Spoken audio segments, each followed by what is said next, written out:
ये बच्चों आपकी पुस्तक है ये स्नेह प्रभा, पेज नंबर 85। बच्चों मैं आपको संयुक्त व्यंजन और द्वित्व व्यंजन समझा चुकी हूँ ना, लेकिन अब आपकी पुस्तक में जो दिया हुआ है वो भी एक बार पढ़ लेते हैं। संयुक्त व्यंजन किस तरह से दिए हुए हैं और ये संयुक्ताक्षर भी है यहाँ पर। चलिए फिर से एक बार दोहरा लेते हैं। संयुक्त व्यंजन मैं आपको समझा चुकी हूँ पहले भी ग्रामर बुक में, फिर से एक बार देख लेते हैं जिससे कि आप भूले नहीं। चलिए, तो जैसा कि मैंने आपको बताया कि संयुक्त व्यंजन किसे कहते हैं, कैसे पहचान करेंगे। दो व्यंजनों के मिलने से एक नया वर्ड बनता है, उसे हम क्या कहते हैं, संयुक्त व्यंजन कहते हैं। संयुक्त व्यंजन हमारे 4 ही होते हैं, ठीक है। कौन कौन से होते हैं? श, त्र, ज्ञ, श्र। अब ये श जो बना है वो दो व्यंजनों के मिलने से बना है। जैसे कि मैंने आपको बताया कि दो व्यंजनों के मिलने से एक नया वर्ड बनता है, उसे ही हम संयुक्त व्यंजन कहते हैं। जैसे श कैसे बना था मैंने आपको वीडियो में भी समझाया। क हलंत यानी कि क आधा है, जमा श मिलकर क्या बनता है? श, ठीक है, श। इसी तरह से त्रा कैसे बनता है? अधत्ता जमा रा मिलकर त्रा बनता है। ज्ञा कैसे बनता है? अधज जमा या मिलकर ज्ञा बनता है। श्रा कैसे बनता है? अधश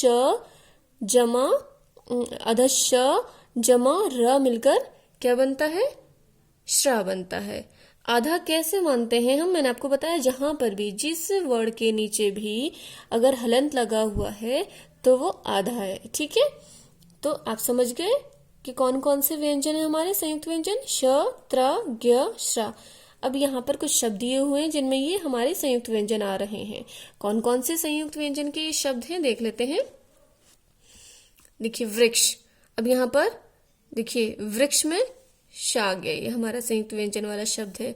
आश्रम, ये हमारा हो गया शब्द। देखिए यहाँ पर श्रा आ रहा है, आश्रम।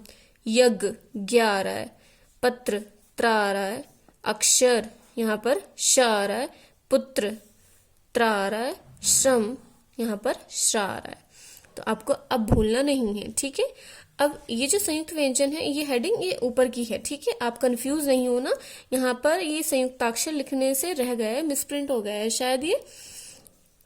तो अब ये देख लीजिए, ये है संयुक्ताक्षर। यहाँ पर आप इसी तरह से हेडिंग लिख लेंगे संयुक्ताक्षर, ठीक है। संयुक्ताक्षर किसे कहते हैं? दो व्यंजनों के मेल को हम संयुक्ताक्षर कहते हैं, ठीक है। दो व्यंजनों के मेल को हम संयुक्ताक्षर कहते हैं। संयुक्त व्यंजन किसे कहते हैं?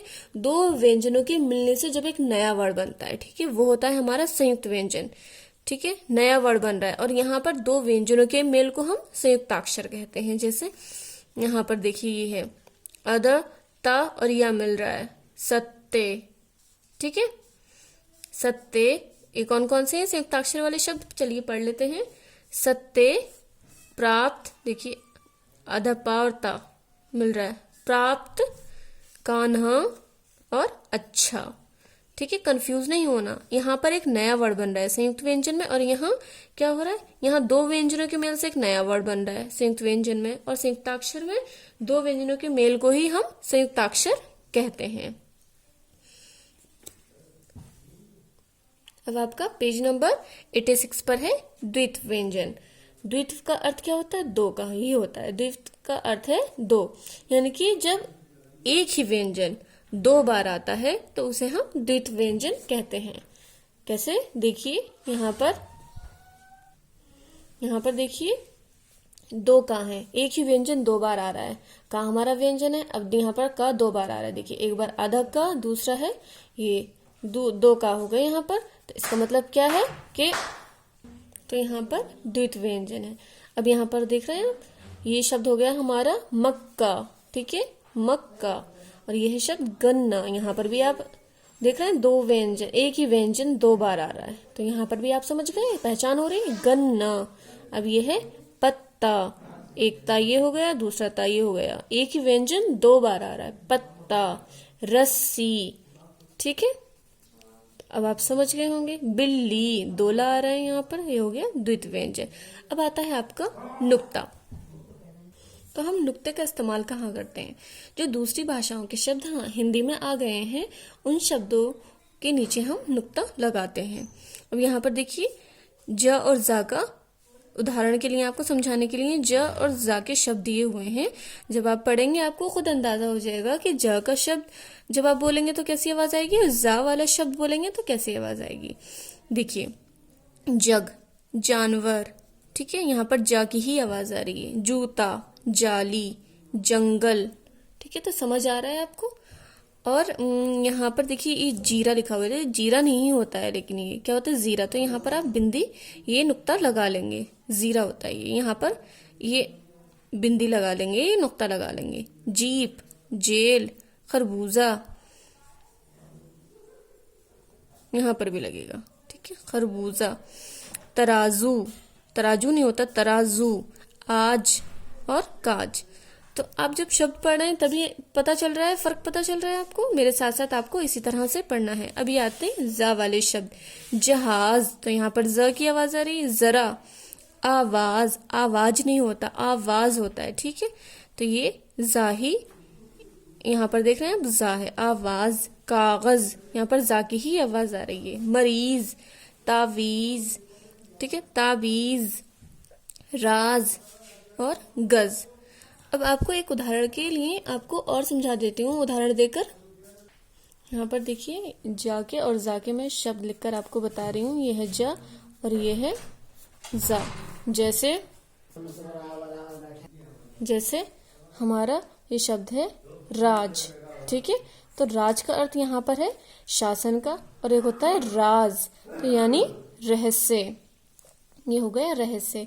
ऐसे ही एक और शब्द ले लेते हैं, जैसे सजा। यह राजा का महल सजा है, ठीक है, तो यहाँ पर सजावट के लिए आ गया ये शब्द। और ऐसे ही अगर शब्द लें सजा, ठीक है, तो यहाँ पर ये देखिए नुक्ते से ही शब्दों का अर्थ बदल रहा है। सजा यानी दंड। तो यहाँ पर आप देख रहे हैं कि इन नुक्तों के प्रयोग से ही ये शब्दों का अर्थ बदल रहा है। इसलिए हमें जहाँ नुक्ता लगना चाहिए वहां जरूर लगाना चाहिए, वरना हमारे जो शब्द हैं जो हम लिख रहे हैं वो गलत भी माने जाते हैं। तो आपको ये नुक्ता वाले शब्द समझ में आ गए। आगे से आपको ध्यान रखना है कि जहां नुक्ता लगाया, नुक्ते वाले शब्द हैं तो वहां पर आप नुक्ता लगाएंगे। अब आपका पुस्तक अभ्यास कार्य है पेज नंबर 87 पर। मौखिक प्रश्न।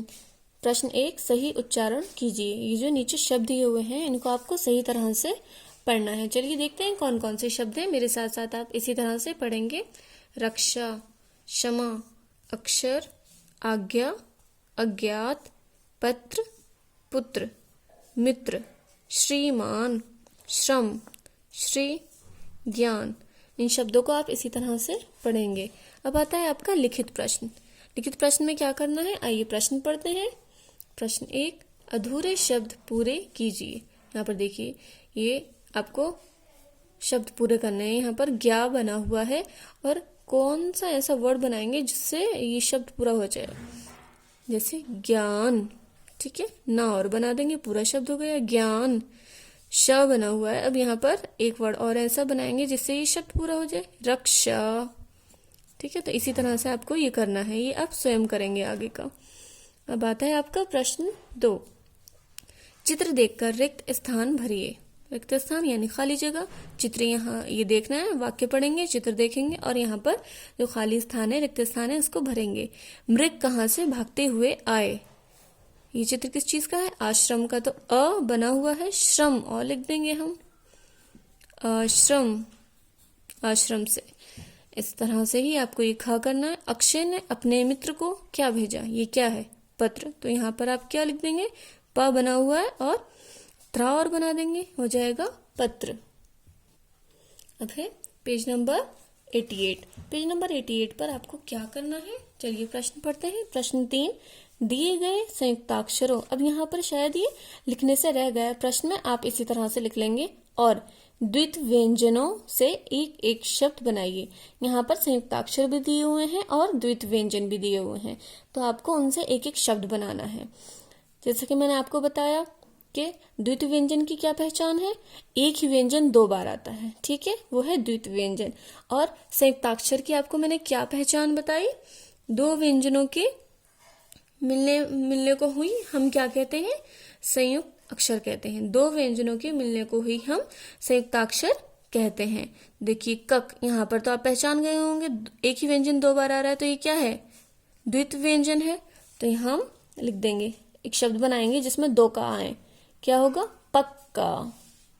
ठीक है, आधा का पूरा का, पक्का। इसी तरह से ये है चच। अब ऐसा ही कोई शब्द बनाएंगे जिसमें 2 चा आए, जैसे सच्चा,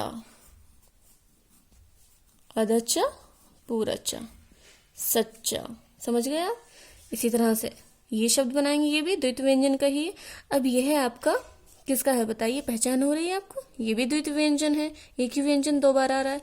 अब यहाँ पर है ये आपको पहचान हो रही है, ये द्वित्व व्यंजन है या संयुक्ताक्षर है बताइए?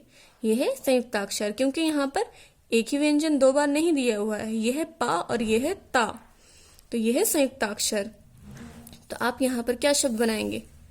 प्राप्त, प्रा, अधप्पा और ता, ये है संयुक्ताक्षर। ठीक है, इसी तरह से ये क्या है बताइए? ये समझ में आ रहा है आपको? जैसे मैंने बताया आपको कि 2 व्यंजनों के मेल को ही हम संयुक्ताक्षर कह रहे हैं। यहाँ पर 2 व्यंजन मिल रहे हैं ना, इसका मतलब ये संयुक्ताक्षर है। और जहाँ पर एक ही व्यंजन 2 बार आता है वहां पर क्या होता है? द्वित्व व्यंजन होता है। तो ये कार्य आपको स्वयं करना है, ये अपनी पुस्तक में ही करेंगे।